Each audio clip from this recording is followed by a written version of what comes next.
재영이가 37이면 이제 곧 40이잖아요.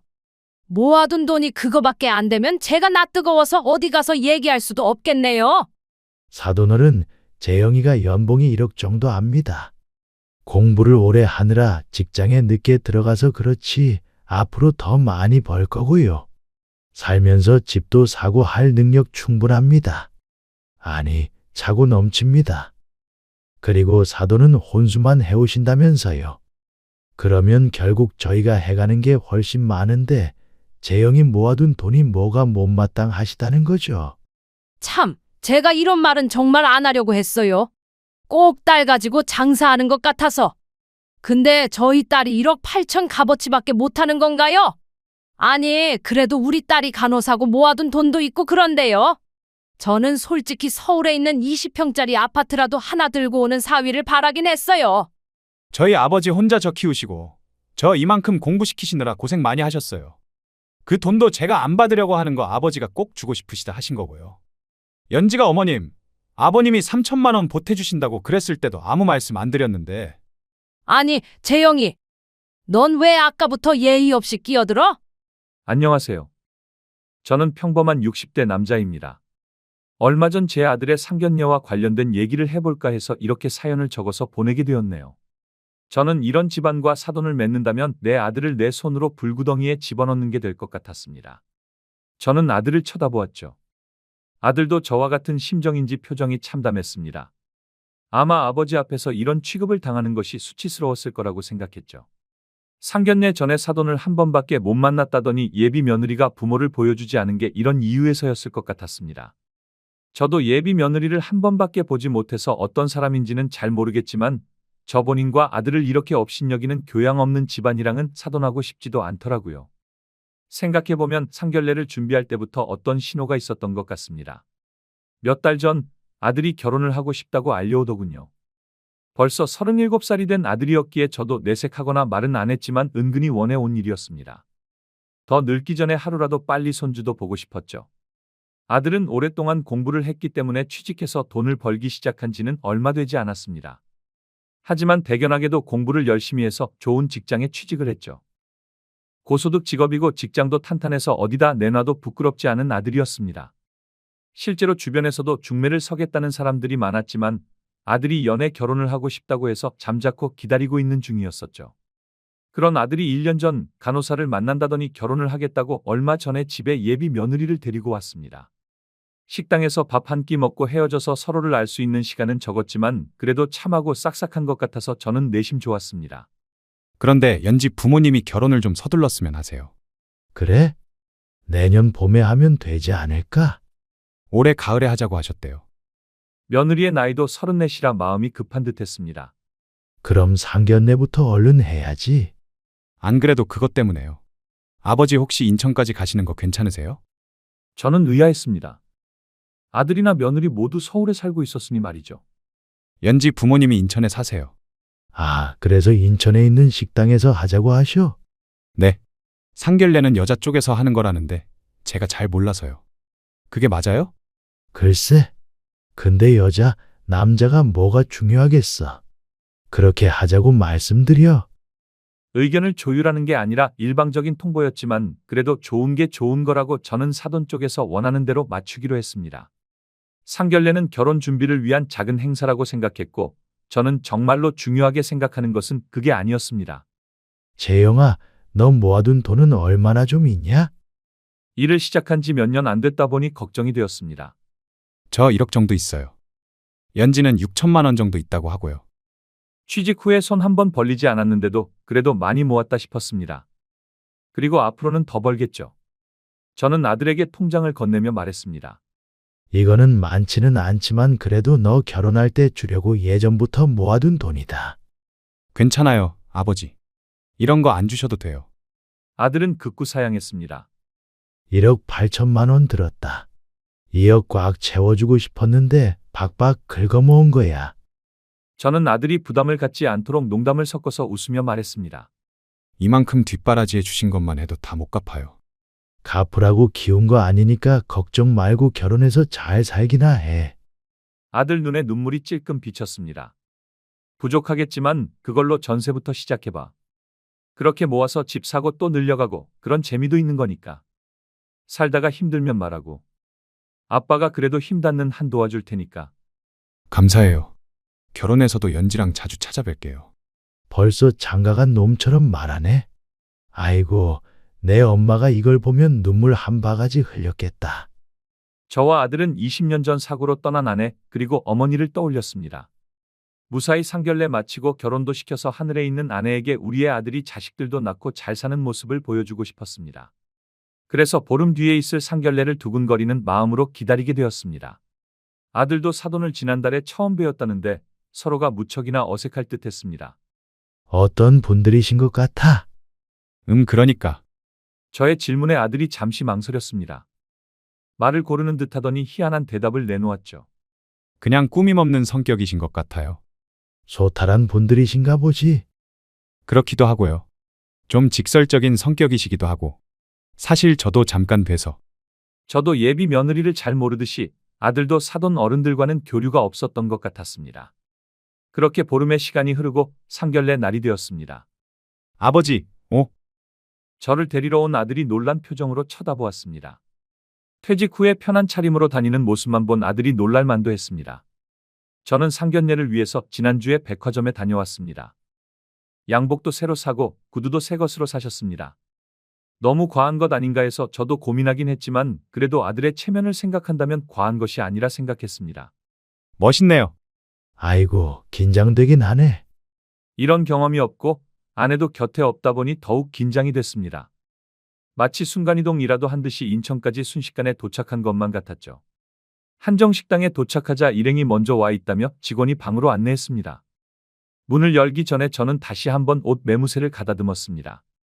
아들을 마지막으로 바라보니 저를 바라보며 엄지손가락을 척하고 치켜 올렸죠. 저는 조심스럽게 미닫이 문을 옆으로 밀어 열었습니다. 먼저 와 있던 사돈 일행이 자리에서 일어나며 저와 아들을 반겼습니다. 안녕하십니까? 안녕하세요. 안녕하세요. 그런데 저는 상대방의 부모님을 보고는 적잖게 당황을 했죠. 사돈 내외가 둘 다 골프웨어인지 등산복인지 모를 추리닝까지는 아니고 깔끔한 그런 운동복 같은 옷을 입고 있었습니다. 괜히 힘주고 차려입은 것 같아서 제가 입은 옷이 민망해졌습니다. 하지만 격식 있는 자리인 만큼 부족한 것보다는 과한 게 낫다고 생각을 했죠. 그래서 사돈 내 차림새를 보고 별로 유쾌한 기분이 들지는 않았습니다. 서로 인사를 나누고 저와 아들이 맞은편에 자리를 잡고 앉으려는데 식탁 위로 안사돈 될 분이 무언가 대뜸 내밀었습니다. 유리병이 서로 부딪히는 소리가 났죠. 저는 얼떨결에 두 손을 내밀어 받았습니다. 이게 뭔가요? 상견례 선물이죠? 손잡이 달린 상자를 내려다보니 병문안 갈 때 사가는 음료수 상자였습니다. 혹시 빈손으로 오셨어요? 저도 아들도 당황했습니다. 아이고, 이를 어쩌죠? 저희는 선물을 준비 못했습니다. 상견례 때 선물을 주고받아야 한다는 건 처음 듣는 저는 몸둘 바를 몰랐습니다. 옷에만 신경 쓸 것이 아니라 이런 걸 신경 썼어야 했는데 아차하고 자책했습니다. 아이, 됐어요. 남자 혼자서 이런 것까지 살뜰하게 챙기긴 힘들죠 뭐. 열심히 사과하던 저는 순간 경직됐습니다. 아, 연지한테 들었어요. 안사돈 안 계시다고? 네. 맞습니다. 다시 한번 죄송합니다. 제가 몰랐네요. 그러고는 아들과 함께 자리에 앉았습니다. 음식은 미리 예약을 해놨는지 기본찬이 다 차려져 있었고 추가적인 음식을 들고 직원들이 들어와서 서빙을 하고 있었죠. 서로 제대로 소개를 하기도 전에 바깥 사돈이 직원을 붙잡고 말했습니다. 여기 소주 한 병 주세요. 그러더니 저를 향해 물었습니다. 약주하시죠? 네. 그래도 한두 잔 들어가면 어색한 분위기가 풀리지 않을까 싶어서 고개를 끄덕였습니다. 이 양반이 또 술 취해서 무슨 말 했는지도 까먹으려고. 거참 말 가려서 해. 사돈끼리 투닥거리는 것을 저는 민망하게 바라보았습니다. 어느 타이밍에 제 소개를 해야 할지 몰라 당황스러웠습니다. 하여간 에휴, 저는 연지 엄마예요. 여기가 연지 아빠고요. 네, 안녕하세요. 제가 재영이 아빠입니다. 여기 재영이 아빠는 우리보다 젊으신 것 같네. 우리가 연지를 느지막하게 봐가지고요. 아무튼간 그래서 늦둥이 우리 딸내미 저희가 아주 곱게 키웠어요. 간호사예요, 간호사. 예. 들었습니다. 귀한 따님 이렇게 제 아들 녀석한테 보내주셔서 감사합니다. 저의 말에 안사돈의 안색이 변했습니다. 보내주긴요? 옛날처럼 딸내미를 시집 보내고 그런 시대는 아니죠? 오히려 요즘엔 남자가 장가 오는 거지? 발끈하며 하는 말에 저는 또다시 민망한 웃음을 지었습니다. 아이고, 그게 아니라 감사하다는 표현을 제가 잘못했네요. 며느리를 드린다는 생각으로 한 말이 아니라 그저 귀한 딸 우리 아들과 결혼시켜서 고맙다고 한 소리였는데 그 말이 너무 거슬렸던 듯했습니다. 안사돈이 아주 못마땅한 표정을 짓더니 저에게 말했죠. 그나저나 교사셨다면서요? 네, 중학교 교사였다가 지금은 퇴직한 지 좀 됐습니다. 그러면 지금은 일은 안 하고 계신 거네요? 그냥 동네에서 어르신들 한문 가르쳐드리고 하는 그런 소일거리 조금 하고 있습니다. 돈벌이 되는 일은 아니라 그런지 안사돈의 표정은 시큰둥했습니다. 아, 우리는 여기 근처에서 장사를 하고 있는데요? 따로 정령 그런 게 없어서 거의 뭐 80살까지는 하지 않을까 하는데 사실 좀 걱정이 돼서요. 나중에 애들한테 손 벌리고 그러시진 않을 거죠? 황당한 질문이었습니다. 아들이 말한 꾸밈없다는 말이 이런 걸 두고 하는 소린가 생각이 들더라고요. 그런데 이건 꾸밈이 없는 것뿐만 아니라 솔직함을 가장한 무례함이 아닌가 하는 생각이 들었습니다. 아, 노후 준비는 나름 해놨습니다. 어휴, 그러시면 다행이죠. 또 안사돈도 안 계셔서 우리 딸이 시아버지 모시고 살고 그래야 하나 싶어가지고. 그제서야 예비 며느리가 안사돈 옆구리를 쿡 찌르며 눈치를 주었습니다. 그런데 안사돈이 며느리의 옆구리를 더 세게 찌르며 말을 이어갔습니다. 근데 안사돈은 언제? 네, 재영이가 고등학생 때 사별했습니다. 무슨 지병 같은 걸로요? 아니요, 사고가 있었어요.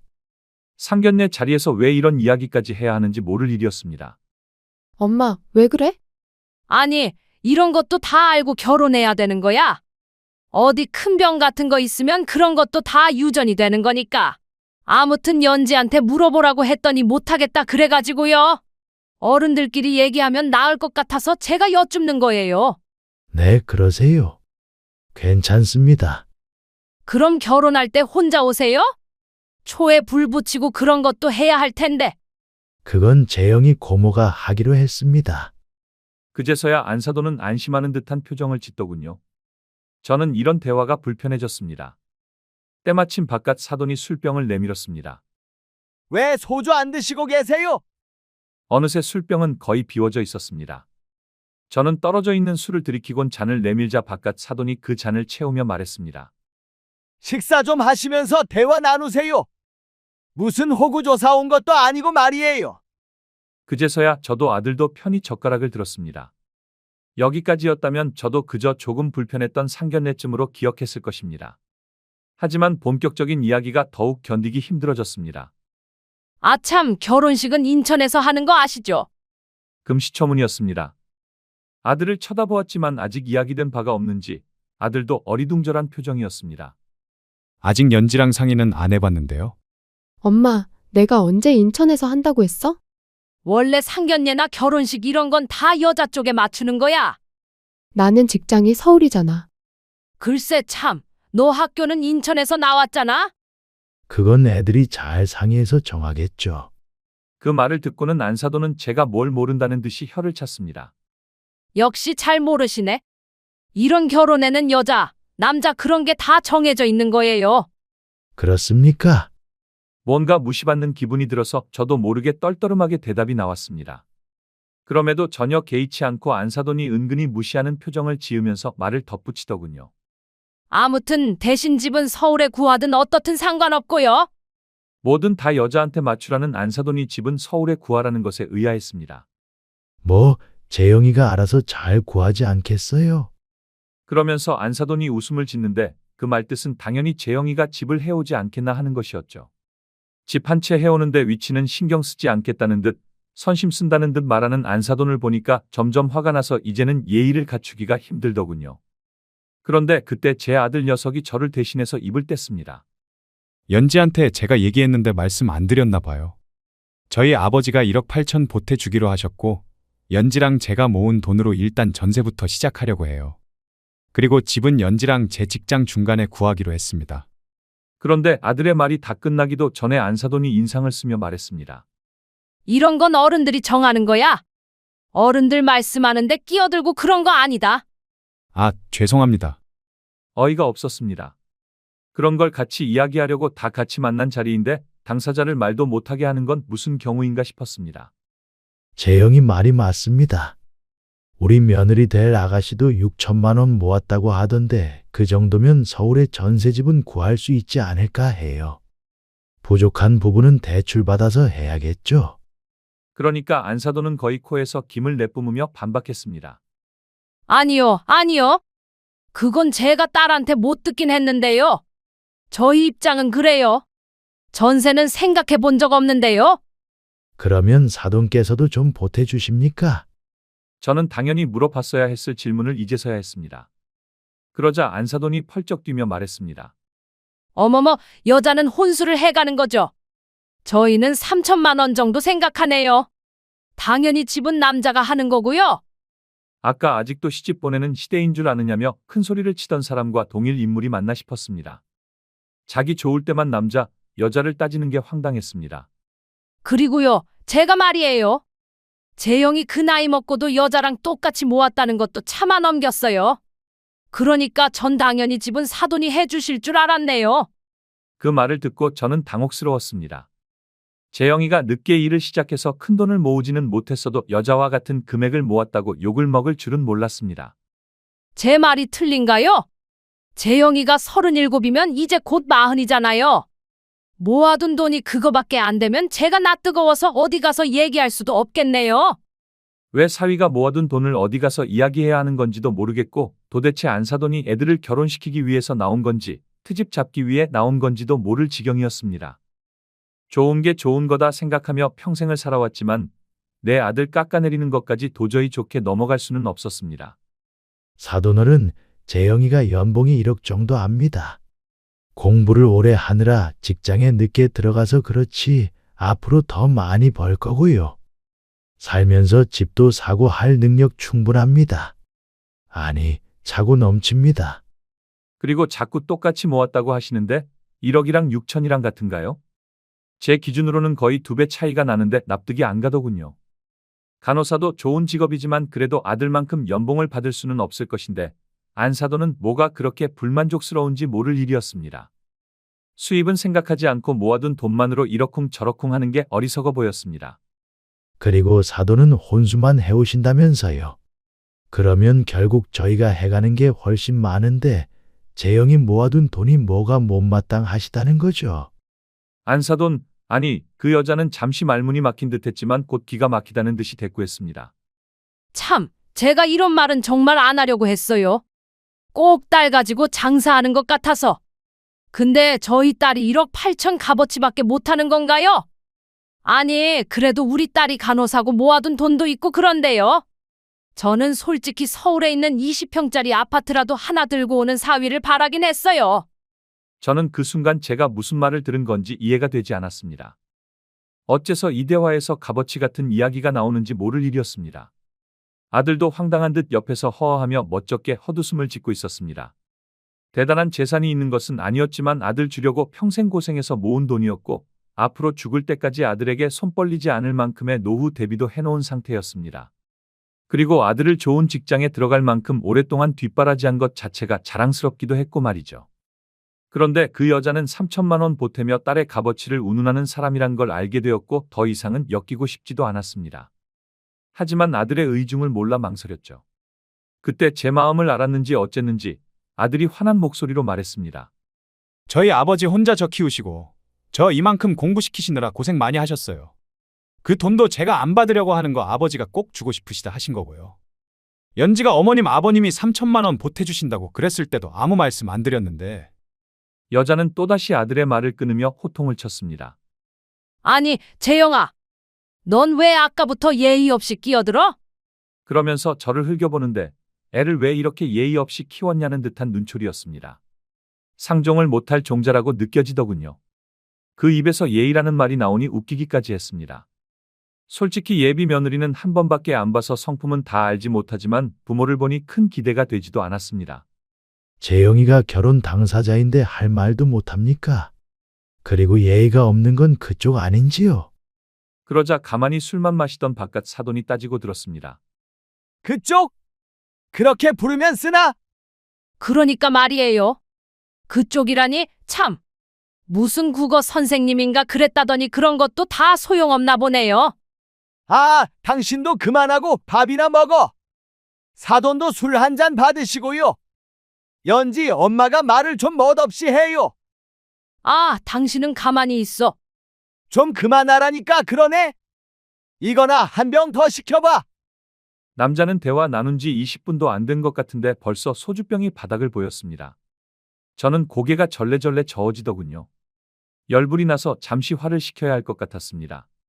찬물을 벌컥 마시고 저는 자리에서 일어나면서 말했죠. 잠시 화장실 좀 다녀오겠습니다. 문을 열고 나왔는데 제 뒤를 따라서 아들이 나오더군요. 아들과 저는 아무런 말도 없이 화장실까지 걸어갔고 잠시 동안 침묵을 했습니다. 아버지, 죄송합니다. 저는 아들의 말에 뭐라고 대답을 하지 못했습니다. 저도 저러실 줄은, 저렇게 생각하시는 줄은 몰랐어요. 그러면서 죄인처럼 고개를 푹 숙이는데 그게 그렇게 안쓰러울 수가 없었습니다. 아들 모습을 보니 한숨이 나오더군요. 며느리도 적극적으로 말리진 않았지만 눈치를 보니 부모와 같은 의견은 아닌 듯했습니다. 물론 그러니까 아들도 1년간 연애도 하고 별탈 없이 결혼 얘기까지 꺼냈던 것이었겠죠. 하지만 아들이 그렇게 모욕적인 말을 듣고 있는데 같은 편 한번 제대로 들어주지 않은 며느리도 괘씸했습니다. 재영아, 네, 아버지. 내가 정 원한다면 이 아빠가 끝까지 참을게. 아들이 고개를 들어 저와 눈을 맞췄습니다. 그런데 처갓집에서 평생을 저런 소리 듣고 살 각오 안 됐다면 나도 저런 말 계속 듣고 있고 싶지 않다. 그러자 아들이 다시 고개를 숙였습니다. 생각에 빠진 듯했죠. 제가 가만히 기다리자 아들이 중얼거렸습니다. 죄송해요. 앞으로는 차라리 혼자 살면서 아버지께 효도하며 살게요. 아, 이놈이 못하는 소리가 없네. 잘난 놈이 왜 혼자 살아?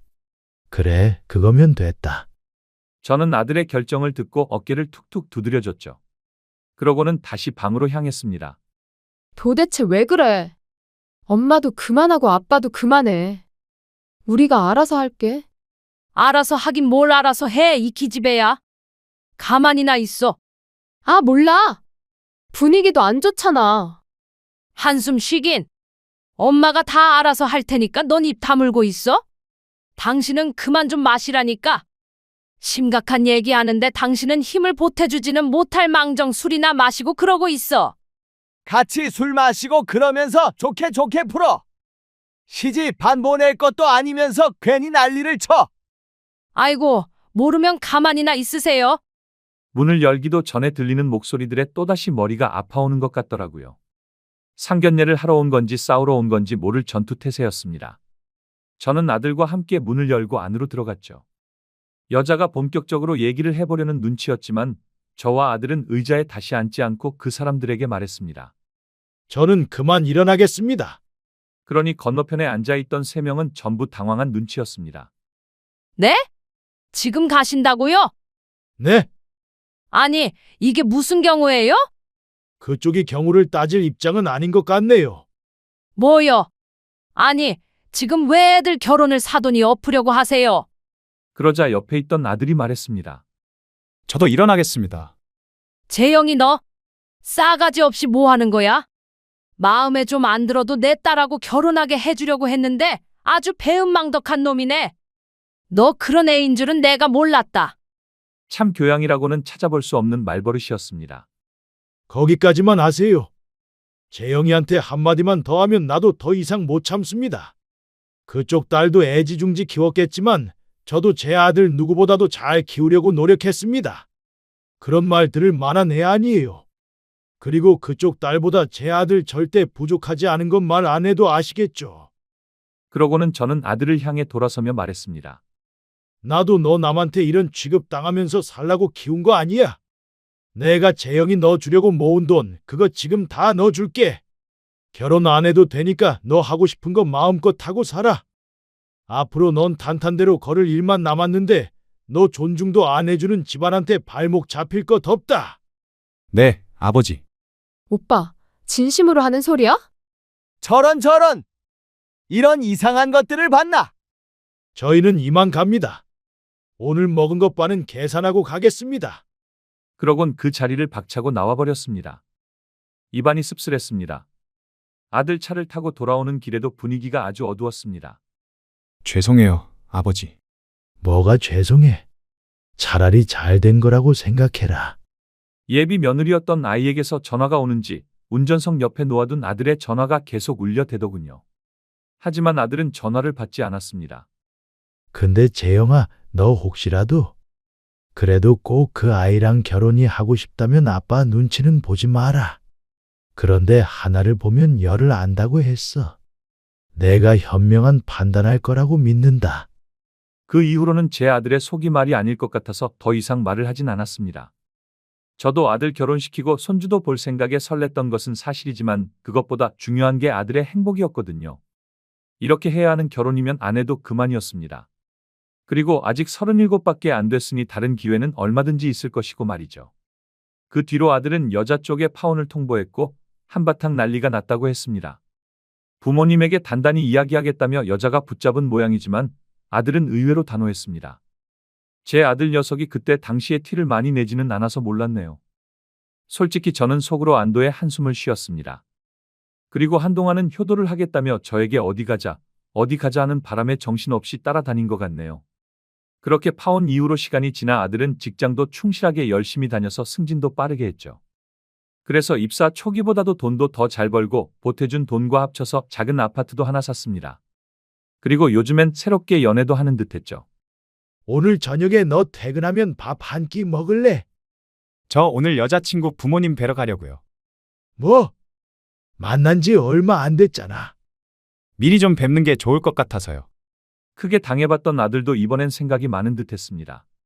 저도 언젠가는 아들의 상견례를 다시 하게 될 수도 있겠지만 면역이 생겼으니 두 번째는 더 잘할 거라는 이상한 다짐도 하게 되더군요.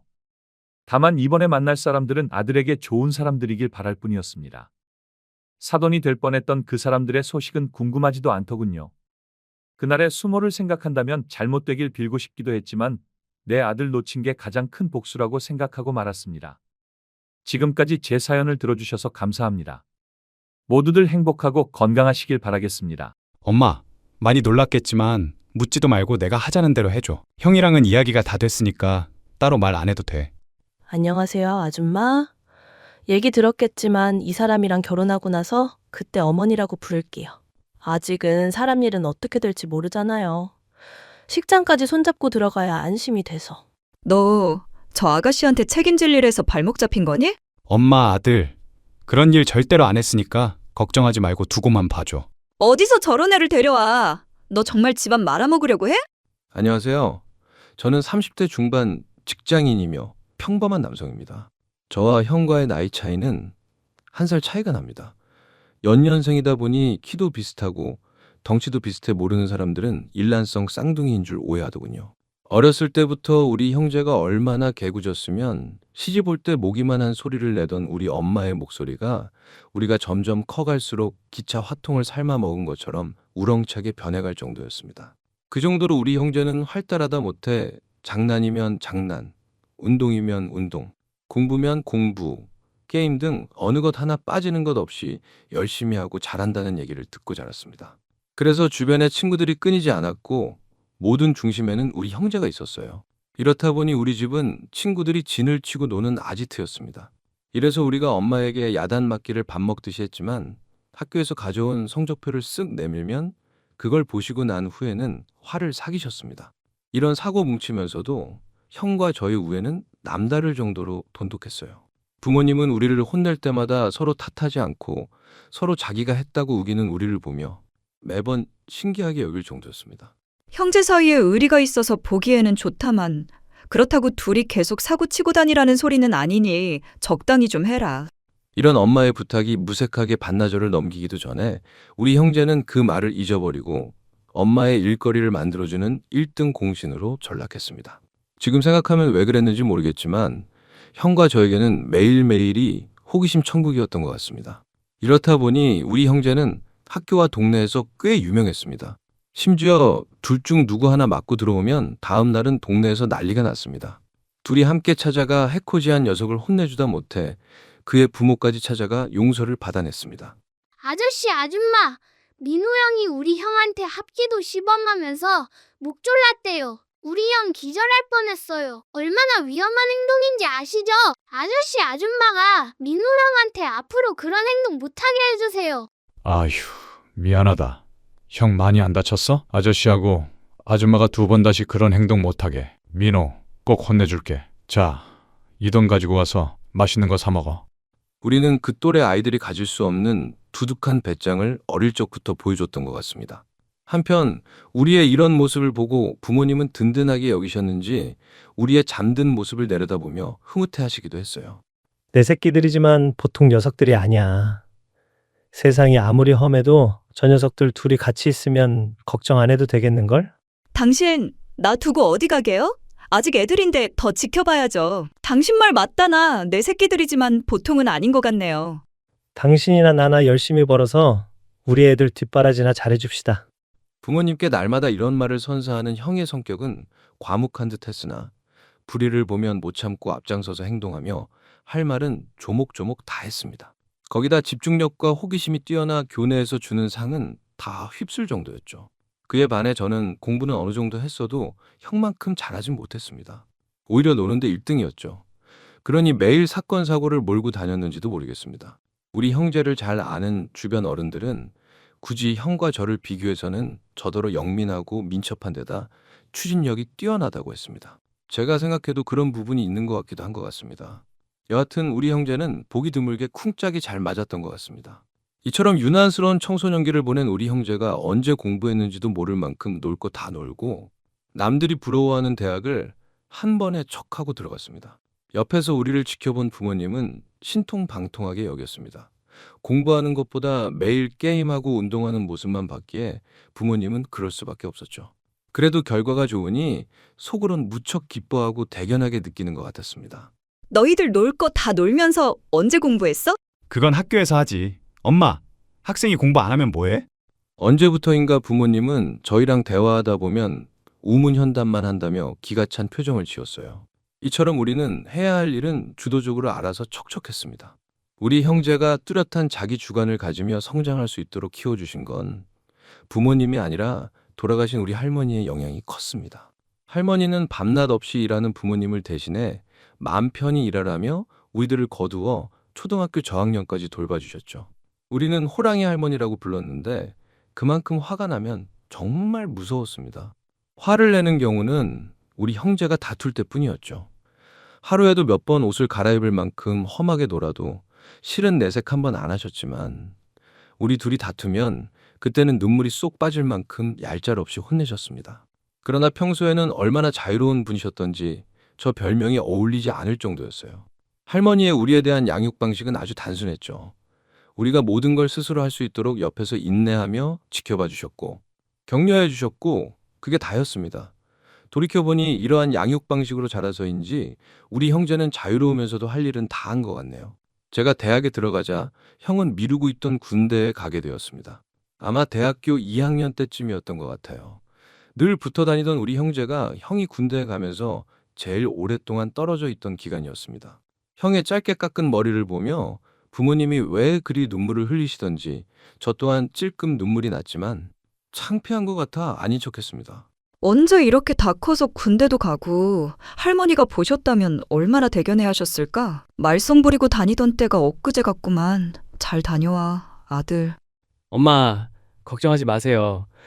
요즘 군대 예전 같지 않게 좋아졌다고 하니까 엄마 큰아들 무사히 복귀하겠습니다. 충성!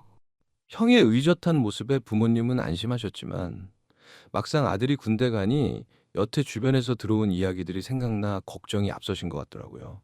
그나마 형의 성격이 잘 적응할 거라 믿으시며 무사히 잘 돌아오기만을 바라셨죠. 형이 군에 들어간 이후 첫 휴가를 나올 때까지 엄마는 제대로 잠을 못 이루는 것 같았습니다. 왜 그리 걱정을 많이 하시던지 엄마의 그런 모습이 옆에서 지켜만 보던 제 마음도 안쓰러울 지경이었어요. 아마도 이런 엄마의 마음이 대한민국의 아들을 둔 모든 어머니의 마음이라 여겨집니다. 부모님은 편의점을 각각 하나씩 맡아 운영하며 하나는 사람을 두고 관리하고 있었습니다. 새 곳 다 목 좋은 곳이라 버리도 괜찮았고 주변 상가 건물을 살 정도로 장사가 잘 되는 곳이었습니다. 가끔 우리 형제가 돕기는 했으나 주로 부모님이 알아서 하셨죠. 이렇게 경제적으로 여유가 있었던 것은 부지런하고 성실한 아버지의 노력이 더해졌기에 가능했던 것 같습니다.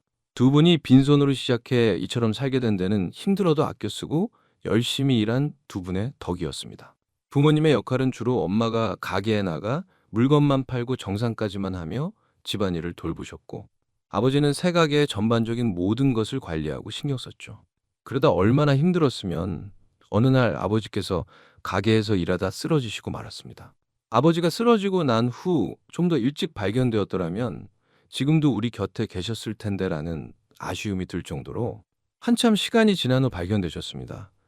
우리에게 아버지가 쓰러진 일은 너무나 갑작스럽게 일어난 일이라 그 당시 엄마와 저는 경황이 없었을 만큼 모든 걸 어떻게 해야 할지 몰랐습니다.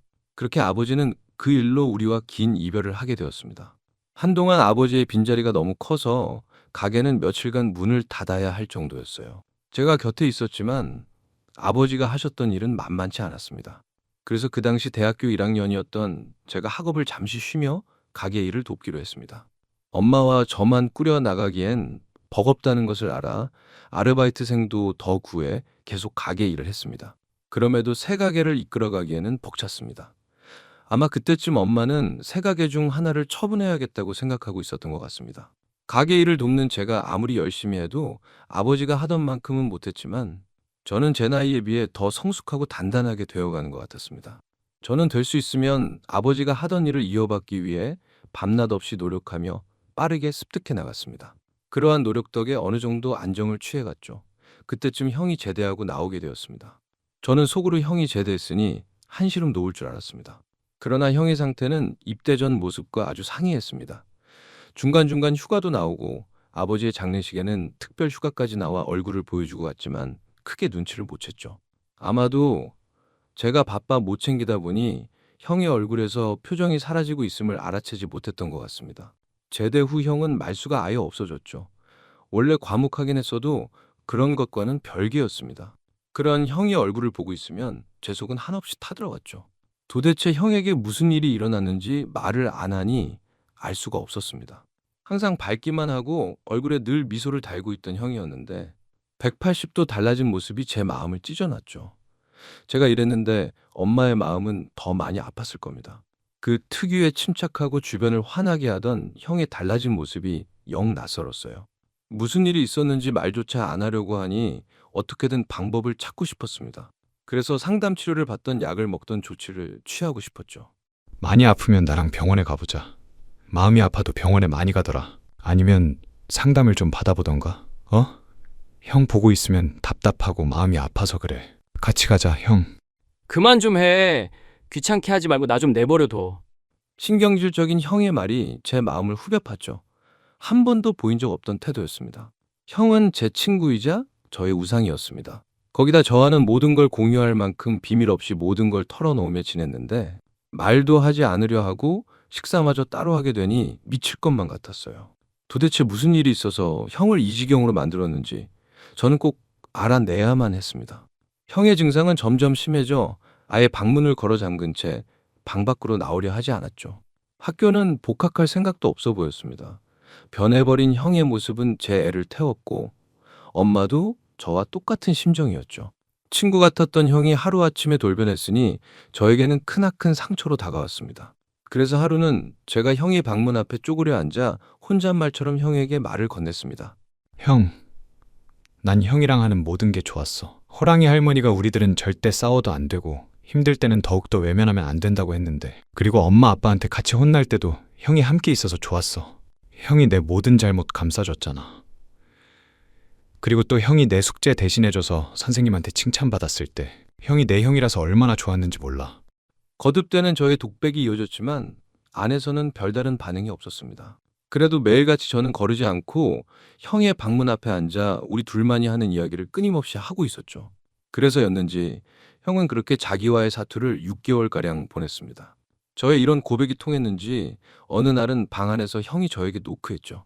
형이 저와 다시 소통해보자고 하는 신호탄이었습니다. 그리고 나서 며칠 있다 둘이서 해야 하는 게임을 같이 하자며 방문을 살포시 열어주었습니다. 그리고는 식탁까지 나와 식사를 했습니다. 점차 나아지더니 한날은 거실로 나와 편안히 누워서 TV까지 봤죠. 형의 이런 변화에 저는 너무 기뻐 어린애처럼 좋아했습니다. 그런 제 모습을 보고 형이 한마디 했어요. 내가 너의 이야기를 계속 듣고 있으면 내가 얼마나 괜찮은 사람이고 소중한 사람인지 알게 되더라. 고맙다, 동생아. 그리고 나 치료받으러 다닐게. 치료받고 다시 일어서야지. 엄마랑 네가 내 곁에 있는데. 그리고는 잃어버린 미소를 점점 되찾으며 환한 얼굴이 되었지만 그늘은 유독 짙게 남아 있었습니다. 형은 병원 치료와 상담 치료를 열심히 받으며 회복해 나갔고 더 단단해져 가는 모습을 보였습니다. 상처가 어느 정도 아물었는지 아픔의 원인이었던 이야기를 조금씩 저에게 털어놓기 시작했죠. 형이 저에게 그런 이야기를 할 때 한편으론 기뻤고 한편으론 분노가 차올랐습니다. 저의 어금니에 힘이 들어가 꽉 담을 만큼 분노와 복수심이 활활 타오르더군요. 제 분노가 걷잡을 수 없게 되었을 때 형은 어느 정도 치유되었는지 예전의 모습을 되찾아가고 있었습니다. 그러면서 저와 함께 가게 일을 같이 돕기 시작했죠. 엄마, 그동안 많이 힘들었죠? 죄송해요. 오랜 시간 아무 말 없이 지켜봐 주셔서 고마워요. 앞으로는 엄마 실망시키지 않을게요. 괜찮다. 괜찮아. 너무 애쓰지 않아도 되니 건강만 챙겨. 가게 일은 엄마가 알아서 할 테니. 너 하고 싶은 거 해, 아들. 엄마가 그렇게 말했는데도 형은 아버지가 남겨준 가게를 지켜야 한다며 밤낮 없이 아버지가 하던 것처럼 하더군요. 그러면서 형으로서 못했던 책임을 다하고 싶다며 저희 등을 떠밀며 학교에 다시 나가라고 했습니다. 이렇게 형이 가게 일에 합류하니 여유가 생겨 저는 다시 학업을 이어가게 됐죠. 하지만 저는 마음 편히 학교에 다닐 수가 없었어요. 거기다 공부를 해야 하는 우리에게 의존해 가게 세계를 이끌어 나가기에는 무리였는지 엄마가 결심한 듯 우리를 불러 모았습니다. 그리고 우리 형제에게 엄마가 가지고 있던 생각을 말했습니다. 아무래도 가게 하나는 처분해야겠다. 너희들 공부도 해야 하는데 가게에만 매달릴 수도 없잖니. 엄마의 이런 제안에 우리는 별 이견 없이 그렇게 하자고 했습니다. 엄마도 많은 고심을 하고 말씀하신 거라 거기에 따르기로 했죠. 그래서 엄마는 주변에 소문 안 내고 조용히 처분하려 하셨습니다. 학업에 복귀한 저는 어느 날 형과 함께 밤늦게 술이 떡이 되도록 마시고 들어왔어요. 이미 성인이라 엄마가 크게 혼내지 않는다는 것을 알기에 이미 모든 결심을 굳힌 저는 형을 위로하고자 했으나 오히려 제가 형에게 위로받으며 술술 마셨습니다. 여지껏 이런 일이 없어서 엄마는 당황한 눈치였어요. 그래도 크게 내색하지 않는 모습이 더 안타까웠습니다. 예전 같았으면 고래고래 소리 지르다 등짝이라도 한 대 후려치고 말았을 텐데 우리 눈치를 살피니 더 힘들었죠. 다음날 엄마는 잔소리도 안 하고 속 풀라며 콩나물국을 끓여주시고 출근하셨습니다. 엄마가 끓여준 콩나물국이 얼마나 시원하던지 냄비 바닥이 보일 때까지 형이랑 저는 정신없이 먹고 그대로 다시 퍼질러졌습니다. 일 마치고 들어온 엄마는 우리가 그때까지 방 안에서 나오지 않자 북엇국을 끓여놓고 먹으라며 불러냈죠. 잠이 덜 깬 모습으로 나온 우리 형제는 북엇국을 시원하게 들이키며 와우, 국물이 참 시원하네. 이래서 술 마신 다음 해장국을 먹는 거구나. 아까도 먹었잖아. 너 그렇게 말하니까 꼭 아저씨 같다. 맞아, 형. 나 아저씨야, 이제. 군인 아저씨. 저의 폭탄 같은 말에 형은 국물 마시다 사례가 걸려 캑캑거리고 엄마는 손에 들고 있던 그릇을 떨어뜨렸죠. 저는 이미 지원 입대하기 위해 신청을 다 마쳤고 면접만 남아있다고 했습니다. 어렸을 적부터 해온 운동이 도움이 돼 훈련소 조교병으로 간다고 했어요. 그런데 제가 지원한 곳은 형이 있었던 곳이었습니다. 그렇게 저는 가슴에 비수를 품은 채 군에 입대하게 되었습니다.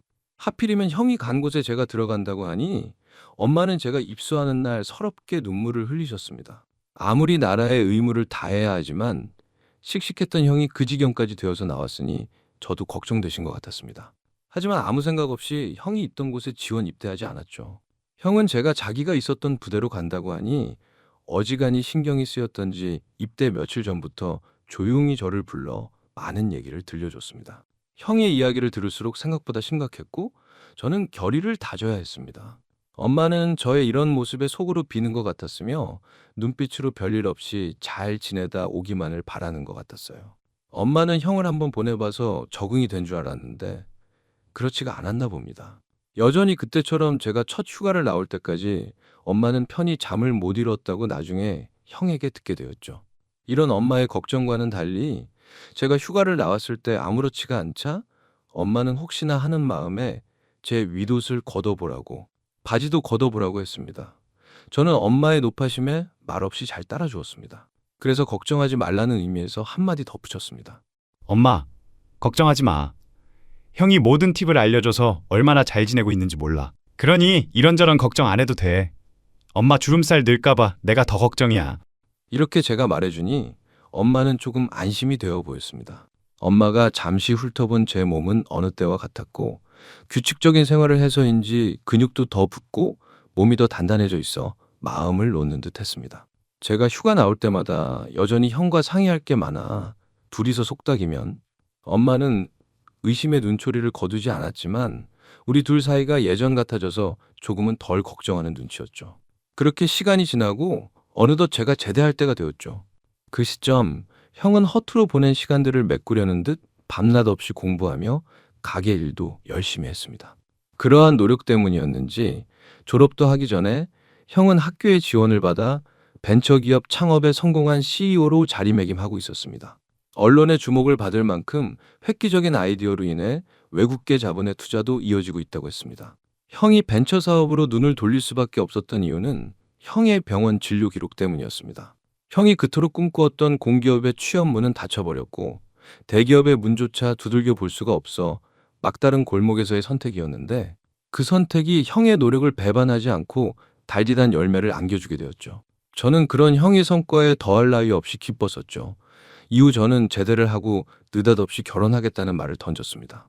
청천벽력 같은 소리였는지 엄마는 깜짝 놀라시더군요. 그러나 형은 이미 저희 계획을 알고 있어 그다지 놀라지는 않았습니다.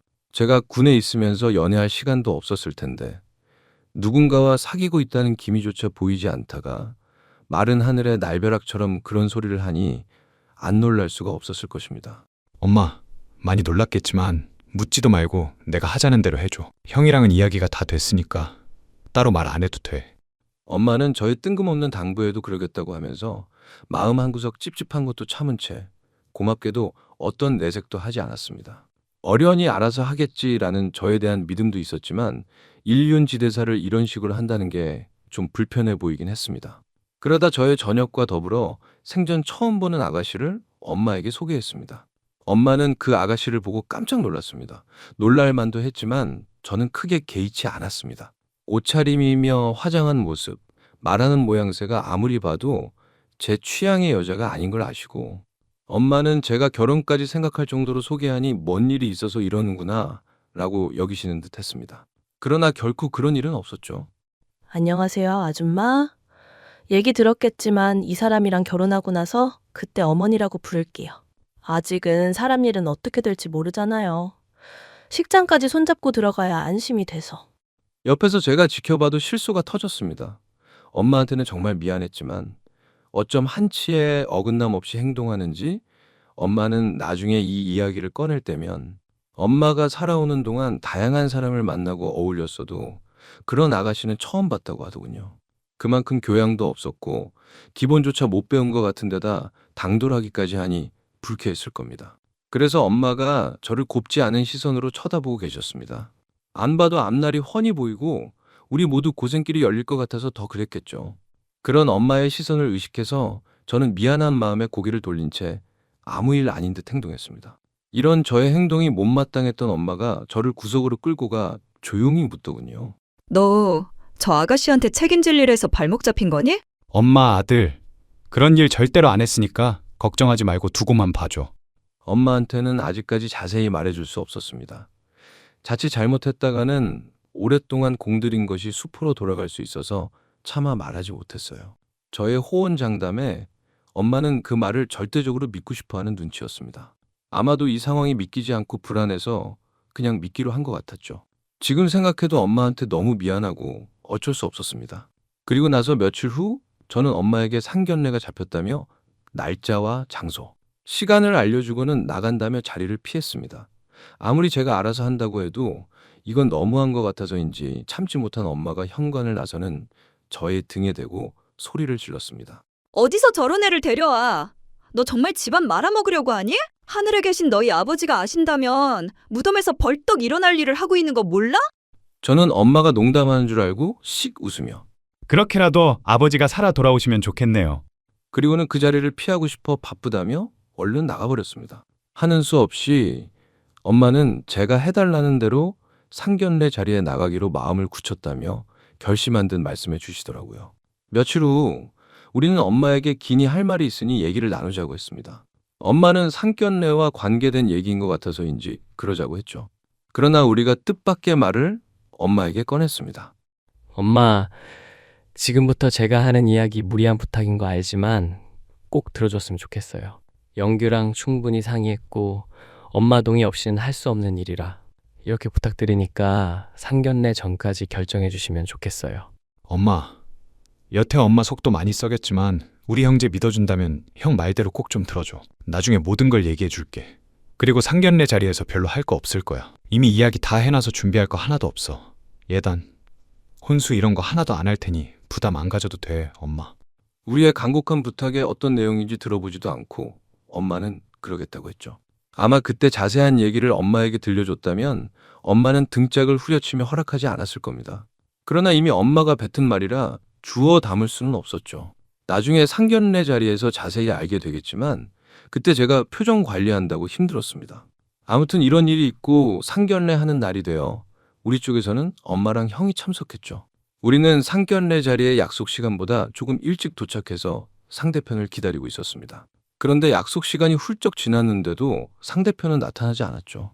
거기다 제가 걱정도 안 하는 편안한 얼굴로 예비 신부한테 전화해 볼 생각도 안 하고 마음 편하게 앉아 있으니 참지 못한 엄마가 저에게 전화해 보라고 재촉했습니다. 엄마, 조금만 더 기다려봐. 늦게 올 수밖에 없는 그런 일이 있겠지. 그렇게 뭔가 다 알고 있을 것 같은 수수께끼 같은 말만 하며 형을 쳐다보고 씩 미소 지었습니다. 저의 그 미소는 형과 무엇인가를 꾸밀 때 자연스럽게 나오는 미소였어요. 우리는 항상 어렸을 적부터 사고치기 전 그런 미소를 주고받았거든요. 얼마간의 시간이 지나자 우리가 기다리고 있는 룸 바깥이 소란스러웠습니다. 그리고 잠시 조용해지더니 문이 열리고 예비 신부 쪽 가족들이 우르르 들어왔습니다.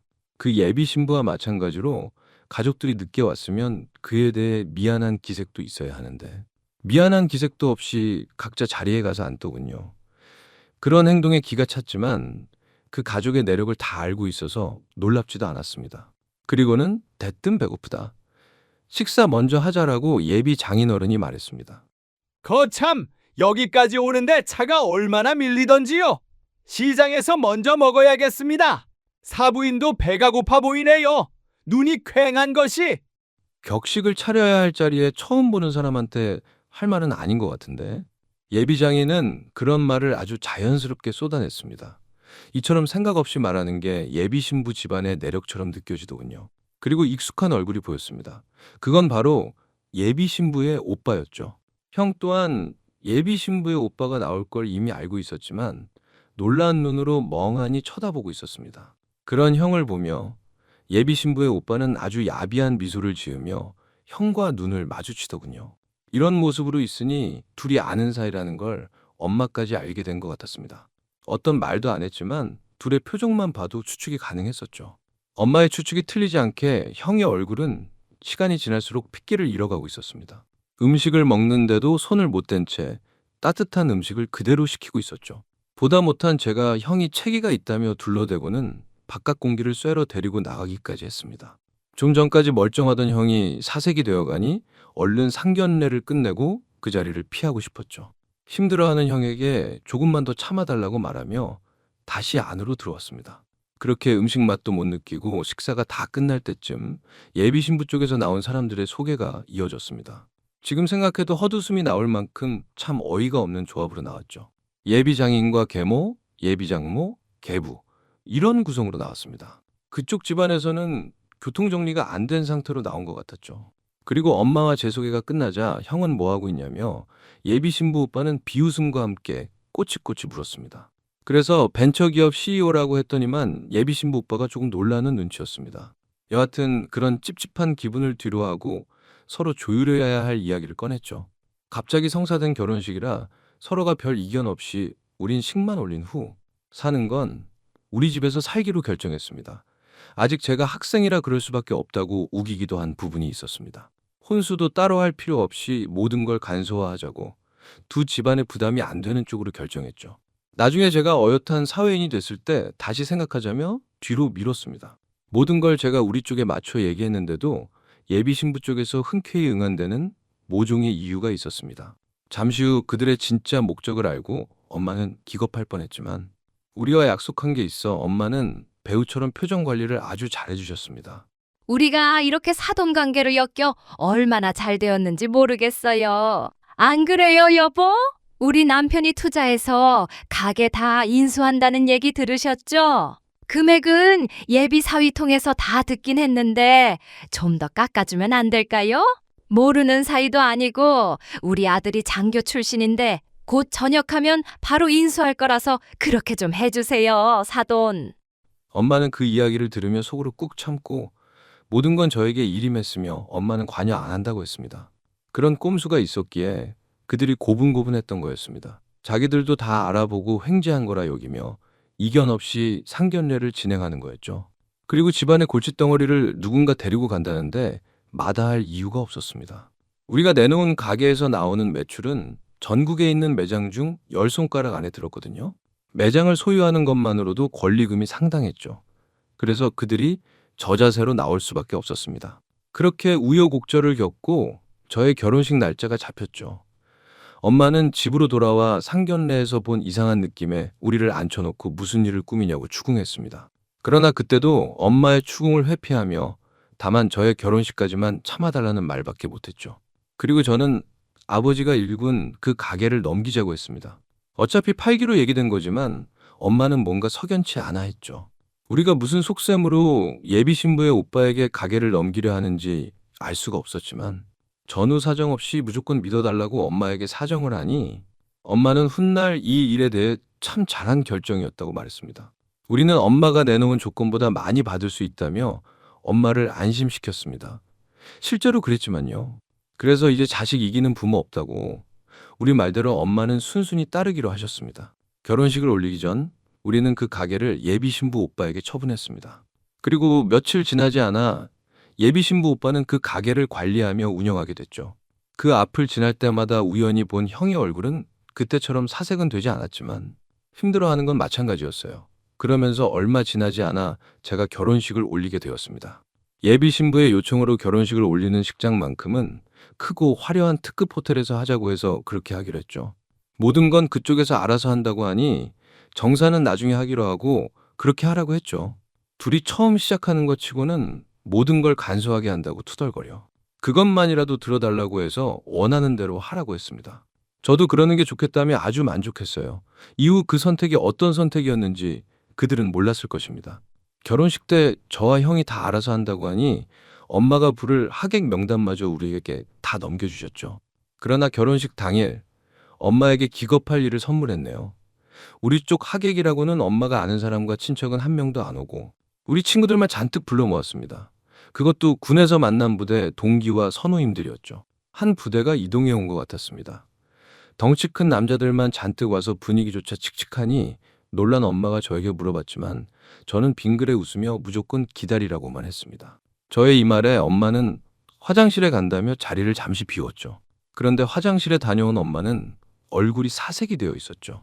제가 놀라서 엄마한테 어디 아프냐고 물었더니 글쎄 말이다. 화장실에서 신부 측 하객들이 신부에 대해 말하는데 어떡하냐 이거사. 지금도 늦지 않았어. 얼른 물리자 영규야.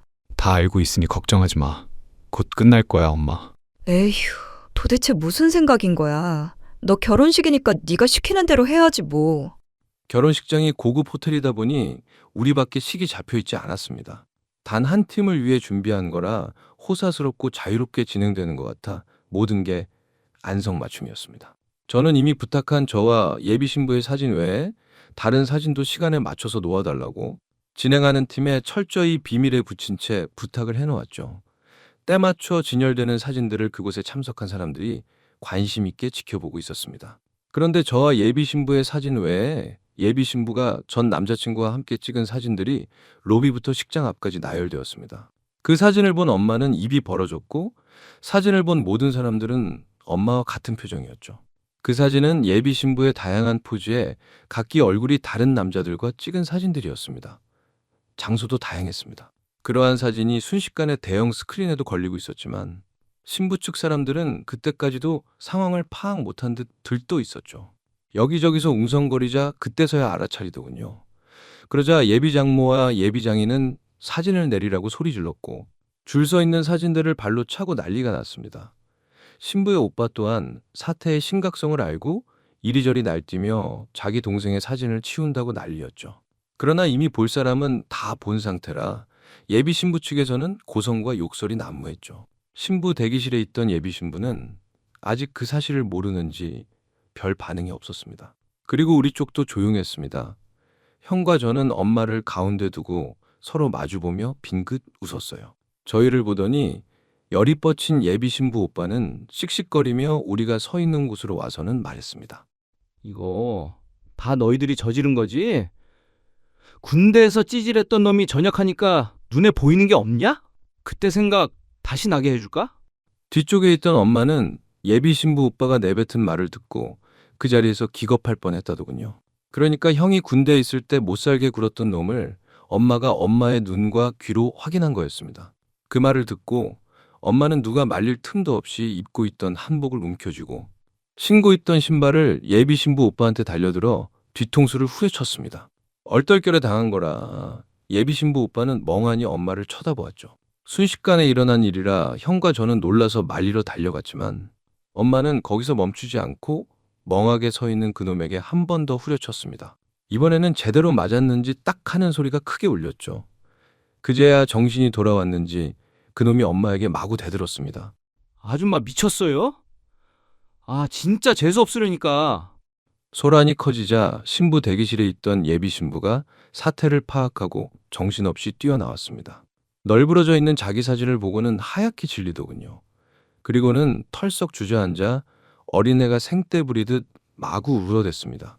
예쁘게 한 화장은 눈물, 콧물과 함께 무너져 내리는데 참 볼썽사나웠죠. 신랑인 제가 챙겨야 했지만 그럴 사이가 아니라서 놀란 우리 엄마가 먼저라 엄마만 챙겼습니다. 아, 나 몰라. 어떡해. 어떡해 진짜. 신부의 울음소리가 떠나갈 듯 들리며 식장은 그야말로 아수라장이 되었습니다.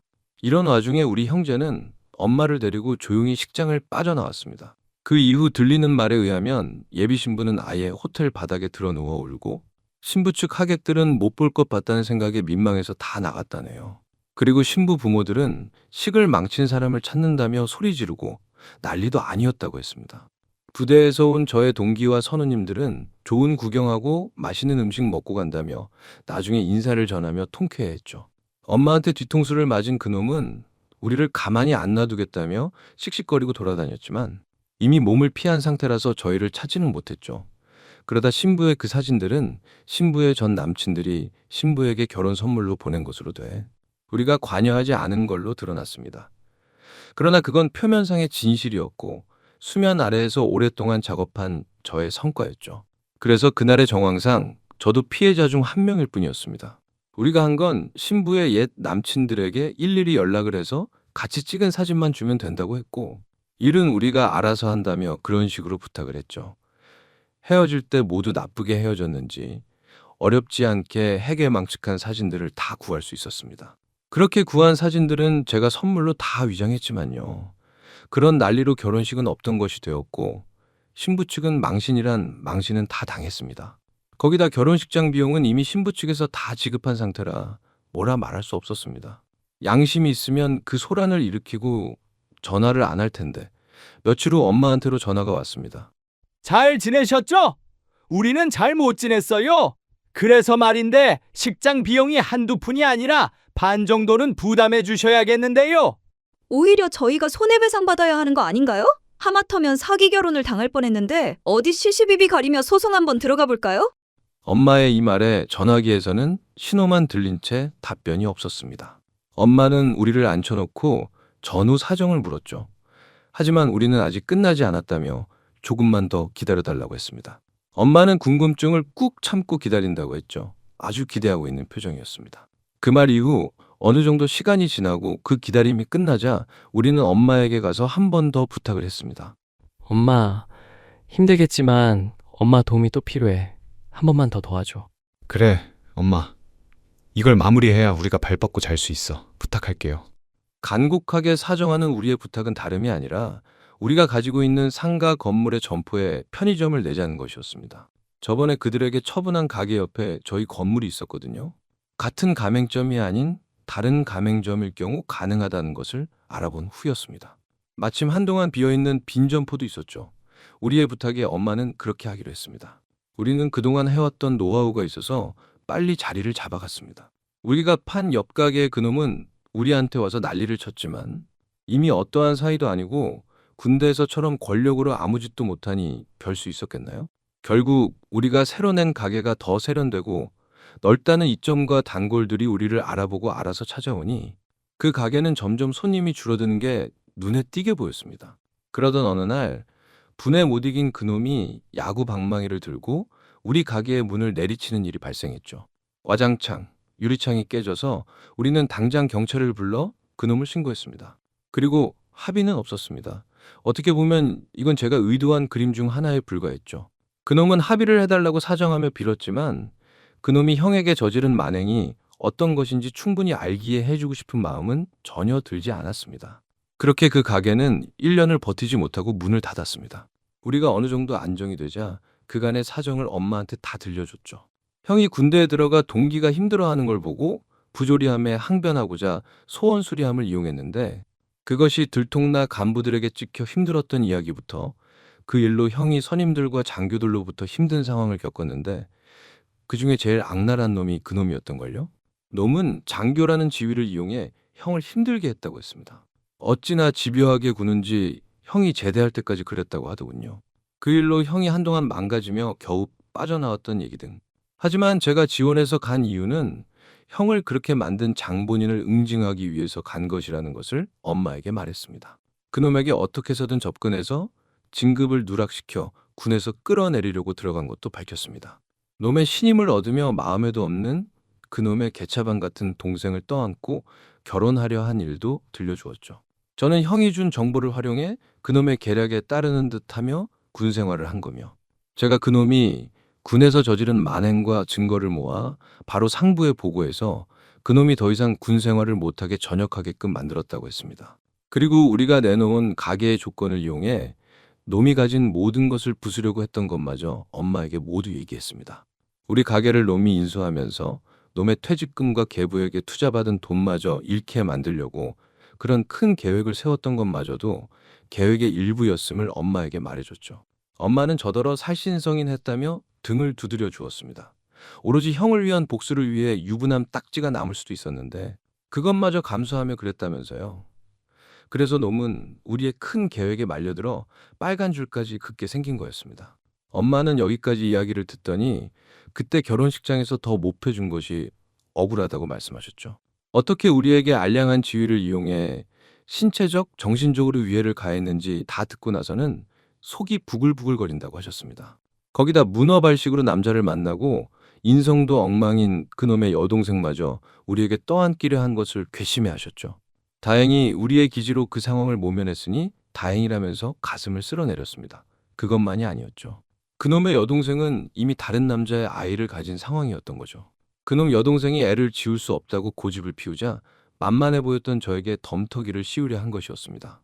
그러나 둘이 하나가 되면 천하무적이 되는 우리 형제를 몰라보고 놈이 역공을 당한 것이었죠. 엄마는 들으면 들을수록 화가 치밀어 오른다고 했지만 잘 대응해준 우리를 보며 한편으로는 뿌듯했습니다. 다시 놈을 본다면 우리 아들들이 당한 만큼 더 패주고 싶다고도 하셨죠.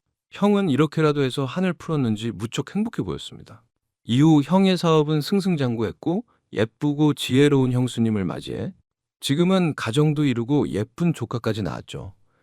저는 제 재능을 살려 프로게이머로 활동하다 현실에서 그놈과 같은 악당을 잡고 싶어 지금은 경찰 공무원이 되었습니다.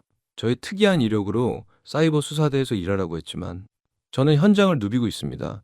엄마는 저희 형제를 보며 뿌듯해하며 형만한 아우가 없다고 하는데 우리 집을 보면 그런 것도 아닌 것 같다며 그런 말씀을 간혹 하십니다. 형을 위해 물불 안 가리고 달려든 저를 보며 엄마는 대견하다 못해 장하다면서 이제 진짜 결혼을 해 어른이 되라고 잔소리하십니다. 엄마는 아버지가 살아계신다면 이런 우리 형제를 엄마만큼이나 뿌듯해하며 자랑스러워했을 거라며 울고는 하시네요. 지금까지 저희 형제의 이야기를 들어주신 모든 분들께 감사드립니다. 모두 행복하세요.